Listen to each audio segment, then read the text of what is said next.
Le U-Lounge, c'est la porte d'entrée du pays. Et si la porte d'entrée est dorée, ça va plaire aux gens qui viennent. Voici donc un aéroport privé. Oubliez le bus, remplacé par une Porsche Cayenne, oubliez la cohue et tous les tracas. Comme on le dit chez U-Lounge, le comble du luxe, c'est d'offrir du temps.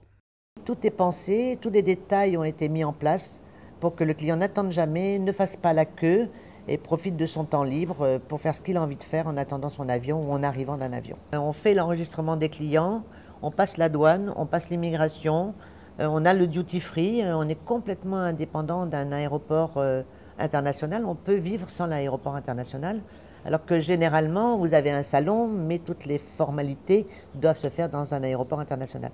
Ici, non, tout est inclus. À Maurice, l'an dernier, U-Lounge a accueilli les passagers de 225 jets privés, presque un tiers de sa clientèle.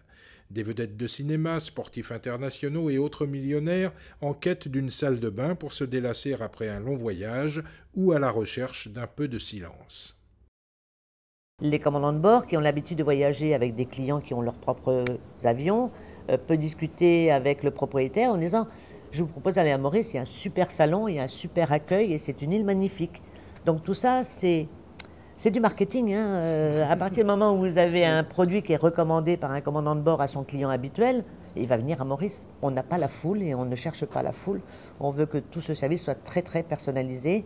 On peut aussi leur offrir des salles de réunion en attendant l'avion. Enfin, on a une offre vraiment très complète pour les hommes d'affaires, ce qui nous a permis d'avoir pas mal de succès au niveau des corporates qui nous connaissent ici à Maurice. Le concept a déjà séduit un autre paradis tropical. U-Lounge vient de s'installer juste à côté de Saint-Barth, aux Antilles, à Saint-Kitts, une petite île dont le gouvernement sait accueillir les investisseurs, les vrais. Pour un Chinois, par exemple, qui voudrait aller aux États-Unis ou en Europe, il a besoin de faire une demande de visa. Mais si c'est un businessman influent, des fois, du jour au lendemain, il va devoir partir. Ah tiens, j'ai un meeting demain à Paris, je dois partir, je prends l'avion. Ben avec son passeport chinois, il ne peut pas. Il doit faire sa demande de visa, attendre qu'elle soit approuvée, ça va prendre 4-5 jours. Avec un deuxième passeport, il peut le faire. Donc le gouvernement quittitien vend des passeports. C'est ça.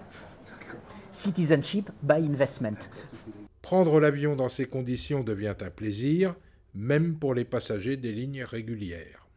Donc pas forcément de la classe affaires, c'est pas attaché à une compagnie aérienne, c'est pas attaché à une commercialisation particulière, n'importe qui peut passer par le U-Lounge, même s'il voyage en classe économique.